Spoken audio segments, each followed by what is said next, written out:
Hello everyone, welcome to our YouTube channel only you triple C. कैसे हैं आप लोग? आई होप आप लोग बहुत अच्छे होंगे। तो चलिए शुरू करते हैं आज का लेक्चर। और लेक्चर को शुरू करने से पहले आपसे रिक्वेस्ट है, अगर आपने चैनल को सब्सक्राइब नहीं किया है तो कर लीजिएगा और नोटिफिकेशन बेल हिट कर दीजिएगा, जिससे आने वाली वीडियो के नोटिफिकेशन आपको समय पे मिल पाएँ। और वीडियो पसंद आए तो उसको शेयर ज़रूर कर दीजिएगा। तो चलिए शुरू करते हैं आज का लेक्चर। फर्स्ट क्वेश्चन है, किन तीन वेदों को संयुक्त रूप से वेद त्रयी कहा गया है? ऑप्शन ए है ऋग्वेद, यजुर्वेद, अथर्ववेद। ऑप्शन बी है ऋग्वेद, सामवेद, अथर्ववेद। ऑप्शन सी है Rigveda, Samaveda, Yajurveda. And option D है यजुर्वेद, सामवेद, अथर्ववेद। तो किन तीन वेदों को संयुक्त रूप से वेद त्रयी कहा गया है? तो इसका सही आंसर है option C. Option C, Rigveda, Samaveda, Yajurveda को वेद त्रयी कहा गया है। इसे आप लोग याद रखिएगा या फिर नोट डाउन कर लीजिए। वेद कितने प्रकार के होते हैं? तो वेद होते हैं 4 प्रकार के, इसे भी आप लोग याद रखिएगा। ऋग्वेद, यजुर्वेद,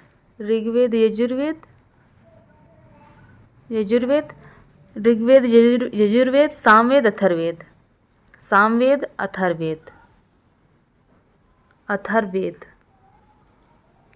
अथर्ववेद। सबसे प्राचीन वेद कौन सा है? ये ऋग्वेद है। ऋग्वेद सबसे प्राचीन वेद है। इसमें 10 मंडल 1028 सूक्त हैं ऋग्वेद में। 10 मंडल और 1028 सूक्त हैं। यजुर्वेद जो होता है इसमें गद्य और पद्य का अध्ययन किया जाता है। और सामवेद जो होता है इसमें संगीत का अध्ययन किया जाता है। और जो अथर्ववेद होता है इसमें जादू टोना और जड़ी बूटियों का अध्ययन किया जाता है। इसे आप लोग नोट डाउन कर लीजिएगा कि वे आपसे पूछा जाता है कि वेद कितने प्रकार के होते हैं। तो ये होते हैं 4 प्रकार के, ऋग्वेद, यजुर्वेद, सामवेद, अथर्ववेद। और ऋग्वेद सबसे प्राचीन वेद होता है और इसमें 10 मंडल 1028 सूक्त होते हैं। और यजुर्वेद जो होता है इसमें गद्य और पद्य दोनों का अध्ययन किया जाता है। और सामवेद में संगीत का अध्ययन किया जाता है। और अथर्ववेद में जड़ी बूटियों और जादू टोने का अध्ययन किया जाता है। इसे आप लोग नोट डाउन कर लीजिएगा। सेकंड क्वेश्चन है, पुष्यमित्र शुंग द्वारा मारा जाने वाला अंतिम मौर्य शासक कौन था? ऑप्शन ए है बिंदुसार, ऑप्शन बी है बृहद्रथ, ऑप्शन सी है दशरथ एंड ऑप्शन डी है देववर्मन। तो इसका सही आंसर है option B, Brihadratha. Question number 3 है, निम्नलिखित में से किस शासक को भारत का नेपोलियन कहा जाता है? तो नेपोलियन किसे कहा जाता है? नेपोलियन उसे कहा जाता है जिसने एक भी युद्ध न हारा हो। ऑप्शन ए है अशोक, ऑप्शन बी है समुद्रगुप्त, ऑप्शन सी है Chandragupta first and option D है बिंदुसार। तो इसमें से भारत का नेपोलियन कौन था? तो ये भारत का नेपोलियन जो है यह है समुद्रगुप्त। इन्होंने एक भी युद्ध नहीं हारे थे। ये भारत का था, इसीलिए भारत का नेपोलियन समुद्रगुप्त को कहा जाता है। और गुप्त वंश का संस्थापक कौन था? इसे भी आप लोग याद रखिएगा, ये थे श्रीगुप्त जो थे ये गुप्त वंश के संस्थापक थे। क्वेश्चन नंबर 4 है, प्रसिद्ध चीनी यात्री ह्वेन-सांग ने किस सम्राट के शासनकाल के दौरान भारत की यात्रा की थी? ऑप्शन ए है चंद्रगुप्त प्रथम, ऑप्शन बी है समुद्रगुप्त, ऑप्शन सी है अशोक, ऑप्शन डी है हर्षवर्धन। तो ह्वेन-सांग ने किस सम्राट के शासनकाल के दौरान भारत की यात्रा की थी? तो इसका सही आंसर है हर्षवर्धन। हा से ह्वेन-सांग एंड हा से हर्षवर्धन, इससे आप लोग याद रख सकते हैं। हर्षवर्धन के शासनकाल के दौरान भारत की यात्रा की थी ह्वेन-सांग ने। क्वेश्चन नंबर 5 है, निम्नलिखित में से कौन दिल्ली के लोधी राजवंश का अंतिम शासक था? ऑप्शन ए है इब्राहिम लोदी, ऑप्शन बी है सिकंदर लोदी, ऑप्शन सी है बारबक शाह एंड ऑप्शन डी है बहलोल लोदी। तो कौन सा शासक दिल्ली राजवंश का अंतिम शासक था? तो इसका सही आंसर है ऑप्शन ए, इब्राहिम लोदी। इब्राहिम लोदी जो था ये दिल्ली के लोधी राजवंश का अंतिम शासक था। इसे आप लोग नोट डाउन कर लीजिएगा। और इसका PDF आपको टेलीग्राम चैनल पर मिल जाएगा। और इसका PDF आपको टेलीग्राम चैनल पर मिल जाएगा। टेलीग्राम चैनल का लिंक डिस्क्रिप्शन बॉक्स में दिया गया है, वहाँ से आप लोग टेलीग्राम ज्वाइन कर सकते हैं और वहाँ पे आपको PDF और MCQ मिल जाएंगे। क्वेश्चन नंबर 6 है, मुस्लिम लीग की स्थापना कब की गई थी? ऑप्शन ए है 1906 में, ऑप्शन बी है 1901 में, ऑप्शन सी है 1905 में एंड ऑप्शन डी है 1903 में।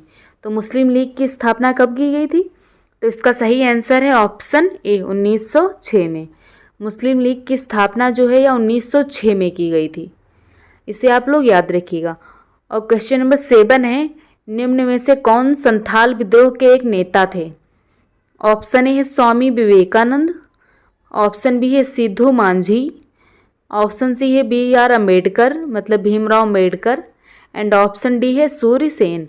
तो संथाल विद्रोह के एक नेता कौन थे इसमें से? तो इसका सही आंसर है ऑप्शन बी सिद्धू मांझी। सिद्धू मांझी तो थे ये संथाल विद्रोह के एक नेता थे। क्वेश्चन नंबर 8 है, निम्न में स्वतंत्रता आंदोलन में भाग लेने वाले पश्चिम बंगाल के क्रांतिकारी की पहचान करें। ऑप्शन ए है बाल कृष्ण नायर, ऑप्शन बी है मुकुंद काकती, ऑप्शन सी है पूली थेवर एंड ऑप्शन डी है खुदीराम बोस। तो स्वतंत्रता आंदोलन में भाग लेने वाले पश्चिम बंगाल के क्रांतिकारी कौन थे? तो इसका सही आंसर है ऑप्शन डी खुदीराम बोस। खुदीराम बोस जो थे ये पश्चिम बंगाल के क्रांतिकारी थे जिन्होंने स्वतंत्रता आंदोलन में भाग लिया था। क्वेश्चन नंबर 9 है, बारदोली किसान सत्याग्रह का नेतृत्व किसने किया था? ऑप्शन ए है वल्लभ भाई पटेल, ऑप्शन बी है अब्दुल कलाम आज़ाद, ऑप्शन सी है TT Krishnamachari and option D है बलदेव सिंह। तो बारदोली किसान सत्याग्रह का नेतृत्व किसने किया था? तो इसका सही आंसर है ऑप्शन ए वल्लभ भाई पटेल। बारदौली किसान सत्याग्रह का नेतृत्व जो है ये वल्लभ भाई पटेल ने किया था। क्वेश्चन नंबर 10 है, किस नेता ने हमें CR फार्मूला दिया? ऑप्शन ए है CR दास, ऑप्शन बी है तिलक, ऑप्शन सी है सी राजगोपालाचारी एंड ऑप्शन डी है महात्मा गांधी। तो CR का फॉर्मूला किसने दिया था? तो यह दिया था सी राजगोपालाचारी ने। सी से आप लोग याद रखिए, सी से सी राजगोपालाचारी। सी राजगोपालाचारी ने CR का फॉर्मूला दिया था। क्वेश्चन नंबर 11 है, नॉर्वे की राजधानी क्या है? ऑप्शन ए है ब्यूनस आयर्स, ऑप्शन बी है रोम, ऑप्शन सी है ओटावा एंड ऑप्शन डी है ओस्लो। तो इसका सही आंसर क्या है? तो इसका सही आंसर है ऑप्शन डी ओस्लो। नॉर्वे की राजधानी जो है इसका नाम क्या है? ओस्लो। नॉर्वे की राजधानी ओस्लो है, ओस्लो। क्वेश्चन नंबर 12 है, 82 डिग्री 30 मिनट पूर्व देशांतर भारत के लिए क्यों महत्वपूर्ण है? ऑप्शन ए है यह भारत की जलवायु पर प्रभाव डालता है, ऑप्शन बी है यह भारतीय मानक समय का निर्धारण करता है, ऑप्शन सी है इस देशांतर के पास इलाहाबाद स्थित है एंड ऑप्शन डी है यह भारत के रीति रिवाजों पर प्रभाव डालता है। तो इसका सही आंसर क्या है? तो इसका सही आंसर है ऑप्शन बी, यह भारतीय मानक समय का निर्धारण करता है। 82 डिग्री 30 मिनट पूर्व देशांतर जो है यह भारतीय मानक समय का निर्धारण करता है। क्वेश्चन नंबर 13 है, 2011 की जनगणना के अनुसार भारत की साक्षरता दर कितनी थी? ऑप्शन ए है 73%, ऑप्शन बी है 81.5%, ऑप्शन सी है 61% एंड ऑप्शन डी है 72%। तो इसका सही आंसर क्या है? तो इसका सही आंसर है ऑप्शन ए 73%। 2011 की जनगणना के अनुसार भारत की साक्षरता दर 73% है, 73% थी। क्वेश्चन नंबर 14 है, हीराकुंड बांध किस राज्य में स्थित है? ऑप्शन ए है राजस्थान, ऑप्शन बी है महाराष्ट्र, ऑप्शन सी है उड़ीसा एंड ऑप्शन डी है कर्नाटका। तो इसका सही आंसर क्या है? हीराकुंड बांध जो है यह कहाँ पे है? यह है उड़ीसा में। ऑप्शन सी इसका सही आंसर है। हीराकुंड बांध जो है यह उड़ीसा में स्थित है। यह दुनिया का सबसे लंबा बांध है जो कि 5 किलोमीटर लंबा है, 5 किलोमीटर लंबा है। इसे आप लोग याद रखिएगा। हीराकुंड बांध जो है यह दुनिया का सबसे लंबा बांध है और इसकी लंबाई 5 किलोमीटर है और इसे उड़ीसा का शोक भी कहा जाता है, उड़ीसा का शोक भी कहा जाता है। इसी बांध से ही रिलेटेड क्वेश्चन पूछता है कि एशिया का सबसे ऊंचा बांध कौन सा है? तो यह कौन सा है? टिहरी बांध। एशिया का सबसे ऊंचा बांध कौन सा है? एशिया का सबसे ऊंचा बांध टिहरी बांध है, टिहरी बांध। इसकी ऊंचाई कितनी है? यह है 261 मीटर। 261 मीटर। यहाँ पे भूकंप की सबसे ज़्यादा संभावना होती है। और एशिया का ये पहला सबसे ऊंचा बांध है। और दूसरा कौन सा है? दूसरा है भाखड़ा नागल परियोजना। भाखड़ा नागल परियोजना जो है यह सबसे ऊंचा दूसरा बांध है। इसकी ऊंचाई कितनी है? तो इसकी ऊंचाई है 226 मीटर। 226 मीटर, इसे आप लोग याद रखिएगा। हीराकुंड बांध जो है यह किस राज्य में स्थित है? तो यह है उड़ीसा में, और इसे उड़ीसा का शोक भी कहा जाता है। और यह उड़ीसा नदी पर स्थित है।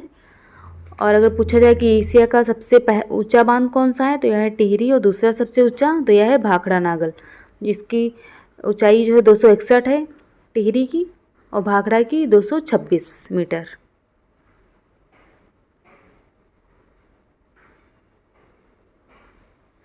क्वेश्चन नंबर 15 है, निम्नलिखित में से कौन सा राज्य नेपाल के साथ अपनी सीमा साझा नहीं करता है? ऑप्शन ए है उत्तर प्रदेश, ऑप्शन बी है पश्चिम बंगाल, ऑप्शन सी है बिहार, एंड ऑप्शन डी है असम। तो इसका सही आंसर क्या है? तो इसका सही आंसर है ऑप्शन डी, असम। असम जो है यह नेपाल के साथ अपनी सीमा साझा नहीं करता है। बाकी उत्तर प्रदेश, बिहार, पश्चिम बंगाल जो है ये नेपाल के साथ अपनी सीमा साझा करते हैं। क्वेश्चन नंबर 16 है, भारत के संविधान में किस संशोधन के अंतर्गत वस्तु एवं सेवा कर लगाया गया था, जिसे जीएसटी कहा गया? ऑप्शन ए है 103वें संशोधन, ऑप्शन बी है 99वें संशोधन, ऑप्शन सी है 101 एंड ऑप्शन डी है 97। तो इसका सही आंसर क्या है? तो इसका सही आंसर है ऑप्शन सी, 101। 101 के अंतर्गत वस्तु एवं सेवा कर लगाया गया है, जिसे जीएसटी भी कहते हैं, goods and service tax. Question number 6, GST का शुरुआत कब हुआ था? तो यह हुई है 1 जुलाई 2017। 1 जुलाई 2017 से जीएसटी को लागू किया गया था। क्वेश्चन नंबर 17 है, 1 रुपये के नोट पर किसके हस्ताक्षर थे? तो इसका सही आंसर क्या है? ऑप्शन ए है भारत सरकार, ऑप्शन बी है भारतीय मुख्य न्यायाधीश, ऑप्शन सी है भारतीय वित्त सचिव, एंड ऑप्शन डी है भारत के प्रधानमंत्री। तो इसका सही आंसर क्या है? तो इसका सही आंसर है ऑप्शन सी, भारतीय वित्त सचिव। 1 रुपये के नोट पर किसके हस्ताक्षर होते हैं? तो यह होते हैं भारतीय वित्त सचिव के। इसे आप लोग याद रखिएगा। और पूछा जाता है कि 10 रुपये के नोट पर क्या बना हुआ है? तो 10 रुपये के नोट पर सूर्य मंदिर बना हुआ है। सूर्य मंदिर बना हुआ है, जो कि उड़ीसा में है। इसे आप लोग याद रखिएगा। 20 के नोट पे क्या बना है? इसमें एलोरा की गुफा बनी है, जो कि महाराष्ट्र में है। मैं आपको बता देती हूँ, आप लोग नोट डाउन करते जाइए। 20 रुपये में एलोरा की गुफा बनी है, जो महाराष्ट्र में है। एलोरा की गुफा जो महाराष्ट्र में है। 50 रुपये के नोट पे इस पे क्या बना है? हम्पी का रथ बना हुआ है। हम्पी का रथ कहाँ पे है? यह कर्नाटका में है। हम्पी का रथ ये कर्नाटका में है। और 200 रुपये के नोट पे क्या बना हुआ है? 100 रुपये के नोट पे रानी का बगीचा बना हुआ है। रानी का बगीचा जो कि गुजरात में है। और 200 रुपये के नोट पे क्या बना हुआ है? 200 रुपये के नोट पे क्या बना हुआ है? 200 रुपये के नोट पे बना हुआ है सांची का स्तूप, जो कि एमपी में है, मध्य प्रदेश में है। 200 रुपये के नोट पे सांची का स्तूप बना हुआ है, जो कि मध्य प्रदेश में है। और 500 के नोट पे दिल्ली का किला बना हुआ है। दिल्ली का किला जो कि दिल्ली में है, ये तो पता ही है। और 2000 के नोट पे क्या बना हुआ है? 2000 के नोट पे मंगलयान बना हुआ है। मंगल, इसे आप लोग याद रखिएगा, बहुत इंपॉर्टेंट पॉइंट है, क्योंकि ये पूछे जाते हैं एग्जाम में कि 10 रुपये के नोट पे क्या बना हुआ है। 20 रुपये, 50 रुपये, 100 रुपये, 200 रुपये, 500 रुपये और 2000 रुपये। तो आप लोग फिर से मैं आपको रिपीट करवा दे रही हूँ, आप लोग नोट डाउन कर लीजिए। 10 रुपये की नोट पे सूर्य मंदिर बना हुआ है, जो कि उड़ीसा में है। और 20 रुपये की नोट पे एलोरा गुफा बनी हुई है, जो कि महाराष्ट्र में है। 50 रुपये की नोट पे हम्पी का रथ बना हुआ है, जो कि कर्नाटक में है। एंड 100 रुपये की नोट पे रानी का बगीचा बना हुआ है, जो कि गुजरात में है। और 200 रुपये की नोट पे सांची का स्तूप बना हुआ है, जो कि एमपी में है। एंड 500 रुपये की नोट पे दिल्ली का किला बना हुआ है, जो कि दिल्ली में है। और 2000 रुपये की नोट पे मंगलयान बना हुआ है। इसे आप लोग नोट डाउन कर लीजिएगा, बहुत इंपॉर्टेंट क्वेश्चन है। इसमें से कुछ ना कुछ पूछ ही लिया जाता है कि किस नोट पे क्या बना हुआ है, तो आप लोगों को पता होना चाहिए कि आप लोग कंफ्यूज ना हो ताकि। और अगर आपको लेक्चर पसंद आ रहा हो तो चैनल को सब्सक्राइब कर दीजिएगा और वीडियो को लाइक शेयर कर दीजिएगा। और अगर मुझ में कुछ इम्प्रूवमेंट की ज़रूरत हो तो आप कमेंट सेक्शन में बता सकते हैं, जिससे मैं अपने पे काम करूँगी। अगर मैं कुछ अच्छे से नहीं कर पा रही हूँ तो आप बता दीजिएगा और वीडियो को लाइक ज़रूर कर दीजिएगा। क्वेश्चन नंबर 18 है, प्रथम वित्त आयोग के अध्यक्ष कौन थे? ऑप्शन ए है के संस्थानम, ऑप्शन बी है केसी नियोगी, ऑप्शन सी है ए के चंद एंड ऑप्शन डी है पीवी राजा मन्नार। तो इसका सही आंसर क्या है? तो इसका सही आंसर है गाइज ऑप्शन बी, केसी नियोगी जो हैं ये भारत के प्रथम वित्त आयोग के अध्यक्ष हैं, केसी नियोगी। इसे आप लोग नोट डाउन कर लीजिएगा। क्वेश्चन नंबर 19 है, प्रधानमंत्री सुरक्षा बीमा योजना का विस्तारित रूप क्या है? तो इसका सही आंसर क्या है? मैंने आपको अभी बता ही दिया है फुल फॉर्म, प्रधानमंत्री सुरक्षा बीमा योजना। ऑप्शन बी है प्रधानमंत्री सुकन्या बीमा योजना, ऑप्शन सी है प्रधानमंत्री स्वच्छ भारत योजना एंड ऑप्शन डी है कोई भी विकल्प सही नहीं है। तो इसका 19 का आंसर क्या है? तो इसका सही आंसर है ऑप्शन ए, प्रधानमंत्री सुरक्षा बीमा योजना। PMSBY का फुल फॉर्म क्या है? प्रधानमंत्री सुरक्षा बीमा योजना। पी से प्रधानमंत्री, एम से PM से प्रधानमंत्री हो जाएगा और S से सुरक्षा हो जाएगा, B से बीमा हो जाएगा और Y से योजना हो जाएगा। तो प्रधानमंत्री सुरक्षा बीमा योजना इसका विस्तारित रूप है। क्वेश्चन नंबर 20 है, पंडित दीनदयाल उपाध्याय उन्नत कृषि शिक्षा योजना का उद्देश्य क्या है? ऑप्शन ए है कृषि उत्पादकता को बढ़ावा देने के लिए, ऑप्शन बी है कृषि स्वास्थ्य को बढ़ावा देने के लिए, ऑप्शन सी है कृषि शिक्षा को बढ़ावा देने के लिए एंड ऑप्शन डी है इनमें से कोई नहीं। तो पंडित दीनदयाल उपाध्याय उन्नत कृषि शिक्षा योजना का उद्देश्य क्या था? तो इसका उद्देश्य था ऑप्शन सी, कृषि शिक्षा को बढ़ावा देने के लिए।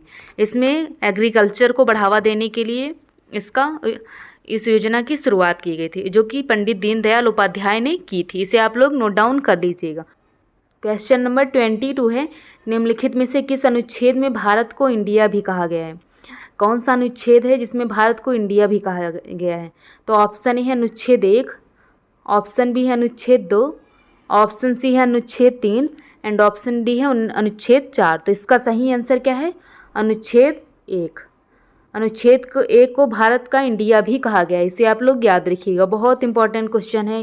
क्वेश्चन नंबर 22 है, किस मौलिक अधिकार के तहत कानून के नज़र में सभी लोग समान हैं?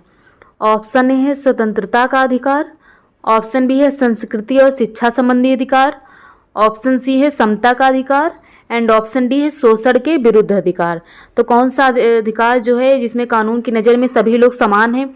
तो यह ऑब्वियस सी बात है, इसमें समता का अधिकार जो है मौलिक अधिकार जो है इसकी नज़र में सब लोग समान हैं। समता के अधिकार में सभी लोग समान होते हैं, चाहे वो किसी भी कास्ट से हों, चाहे वो किसी भी धर्म से हों, चाहे जिससे हों, वे लोग कानून की नज़र में हमेशा समान रहते हैं, उनको समान अधिकार दिए गए। इसे आप लोग याद रखिएगा। क्वेश्चन नंबर 23 है, निम्नलिखित में से कौन भारत के पूर्व राष्ट्रपति हैं? ऑप्शन ए है राजीव गांधी, ऑप्शन बी है इंदिरा गांधी, ऑप्शन सी है doctor Rajendra Prasad and option D है लाल बहादुर शास्त्री। तो इनमें से कौन भारत के पूर्व राष्ट्रपति हैं? तो इसका सही आंसर क्या है? तो इसका सही आंसर है ऑप्शन सी, डॉक्टर राजेंद्र प्रसाद। डॉक्टर राजेंद्र प्रसाद जो हैं ये भारत के पूर्व राष्ट्रपति हैं। इसे आप लोग याद रखिएगा। क्वेश्चन नंबर 24 है, लोकसभा स्थगित करने का अधिकार किसे है? ऑप्शन ए है अध्यक्ष, ऑप्शन बी है प्रधानमंत्री, ऑप्शन सी है संसदीय कार्य मंत्री एंड ऑप्शन डी है राष्ट्रपति। तो लोकसभा को स्थगित जो करता है उसका अधिकार किसके पास है? तो इसका आंसर है ऑप्शन डी, राष्ट्रपति। लोकसभा को सिर्फ राष्ट्रपति ही स्थगित कर सकता है, ना कि उसका प्रधानमंत्री और ना ही अध्यक्ष, कोई भी स्थगित नहीं कर सकता। क्वेश्चन नंबर 24 है, लोकसभा स्थगित करने का अधिकार किसे है? ऑप्शन ए है अध्यक्ष, ऑप्शन बी है प्रधानमंत्री, ऑप्शन सी है संसदीय कार्य मंत्री एंड ऑप्शन डी है राष्ट्रपति। तो लोकसभा को स्थगित करने का अधिकार किसे है? तो इसका आंसर है ऑप्शन डी, राष्ट्रपति। प्रधानमंत्री को इसका अधिकार नहीं है और ना ही अध्यक्ष को है, इसका अधिकार सिर्फ राष्ट्रपति को है। राष्ट्रपति जो है ये लोकसभा को स्थगित कर सकता है। क्वेश्चन नंबर 25 है, निम्नलिखित में से किस राज्य ने सर्वप्रथम पंचायती राज अपनाया था? ऑप्शन ए है हरियाणा, ऑप्शन बी है राजस्थान, ऑप्शन सी है Madhya Pradesh and option D है कर्नाटक। तो कौन सा सर्वप्रथम ऐसा राज्य था जिसने पंचायती राज अपनाया था? तो इसका सही आंसर है guys option B Rajasthan. Rajasthan का जो नागौर जिला था इसने सर्वप्रथम पंचायती राज अपनाया था। राजस्थान का नागौर था। इसे आप लोग याद रखिएगा, बहुत बार पूछा जाता है, राजस्थान ना पूछकर नागौर ऑप्शन दिया जाता है, तो इसमें आप लोग कंफ्यूज हो सकते हैं, तो इसीलिए नागौर लिख लीजिएगा कि राजस्थान के नागौर। क्वेश्चन नंबर 26 है, दर्पण कारों की हेडलाइट में प्रयोग किया जाता है। ऑप्शन ए है अर्धवृत्ती, ऑप्शन बी है शंक्वाकार, ऑप्शन सी है उछाल एंड ऑप्शन डी है अवतल। तो जो कारों में हेडलाइट के रूप में क्या प्रयोग किया जाता है? तो आपने देखा होगा कि इसमें कौन सा दर्पण यूज किया जाता है? तो इसमें जो है अवतल दर्पण यूज किया जाता है। और क्वेश्चन नंबर 27 है, प्रत्यावर्ती धारा एसी को डीसी में बदलने के लिए किस युक्ति का प्रयोग किया जाता है? तो ऑप्शन ए है अमीटर, ऑप्शन बी है गैल्वेनोमीटर, ऑप्शन सी है रेक्टिफायर एंड ऑप्शन डी है ट्रांसफार्मर। तो इसका सही आंसर क्या है? तो इसका सही आंसर है ऑप्शन सी रेक्टिफायर। एसी को डीसी में बदलने के लिए रेक्टिफायर का प्रयोग किया जाता है, इसे आप लोग याद रखिएगा। क्वेश्चन नंबर 28 है, ठोस कार्बन डाइऑक्साइड को क्या कहते हैं? ऑप्शन ए है हाइपो, ऑप्शन बी है बोरेक्स, ऑप्शन सी है फिटकरी एंड ऑप्शन डी है सूखी बर्फ। तो ठोस कार्बन डाइऑक्साइड को क्या कहते हैं? तो इसे कहते हैं सूखी बर्फ। इसे आप लोग याद रखिएगा, बहुत बार पूछा जा चुका है क्वेश्चन कि ठोस कार्बन डाइऑक्साइड को क्या कहते हैं? तो इसको कहते हैं सूखी बर्फ। क्वेश्चन नंबर 29 है, शरीर में किसकी गंभीर कमी के कारण क्वार्सियोरकर रोग होता है? ऑप्शन ए है लौह, ऑप्शन बी है विटामिन के, ऑप्शन सी है कैल्शियम एंड ऑप्शन डी है प्रोटीन। तो यह किसकी कमी के कारण होता है, इस आप लोग बताइएगा। तो यह होता है ऑप्शन डी प्रोटीन के कारण। प्रोटीन की कमी के कारण क्वार्सियोरकर रोग हो जाता है, इसे आप लोग याद रखिएगा। और विटामिन के कारण क्या होता है? इससे रक्त का थक्का नहीं जमता है, रक्त का थक्का। कैल्शियम के कारण इसमें हड्डियां कमज़ोर हो जाती हैं, इसे भी आप लोग याद रखिएगा। और क्वेश्चन नंबर 30 है, ये है आज का लास्ट क्वेश्चन। उससे पहले आपसे रिक्वेस्ट है, अगर आपने चैनल को सब्सक्राइब नहीं किया है तो कर लीजिएगा और वीडियो को लाइक भी कर दीजिएगा और नोटिफिकेशन बेल हिट कर दीजिएगा, जिससे आने वाली वीडियो को नोटिफिकेशन आपको समय पे मिल पाए। तो क्वेश्चन नंबर 30 है, निम्न में से कौन सा मांसाहारी पादप है? ऑप्शन ए है Venus fly trap, option B है quaking aspen and option C है रेड मेपल और ऑप्शन डी है मेयोनी। तो इसका सही आंसर क्या है?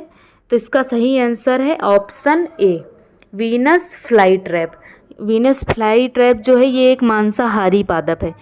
तो आज का लेक्चर यहीं पे ख़त्म होता है। अगर आपने वीडियो को लाइक नहीं किया है तो कर दीजिएगा और शेयर भी करना मत भूलिएगा। और मिलते हैं किसी नेक्स्ट वीडियो में, तब तक के लिए बाय बाय।